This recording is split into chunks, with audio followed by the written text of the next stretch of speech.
semuanya, kami dari kelompok 5 kelas 10 MIA 2 ingin memberikan tutorial cara memasak makanan khas daerah Aceh yang bernama asam kerupuk melinjo.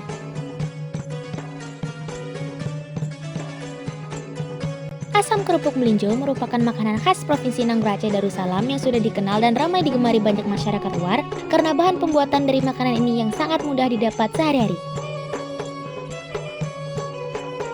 Untuk bahan makanan ini diantaranya ada cabai, bawang merah, garam, kerupuk melinjo, dan asam sunti.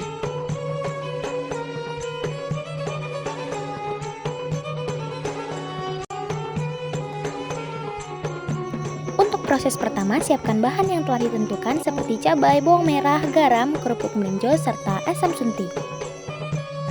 Proses kedua adalah mencampur semua bahan-bahan yang ada, seperti garam, cabai, bawang merah, kerupuk melinjo, dan asam sunti. Proses ketiga, setelah semua bahan dicampur, masukkan bahan utama yaitu kerupuk melinjo sehingga kerupuk melinjo tadi menjadi satu dengan asamnya.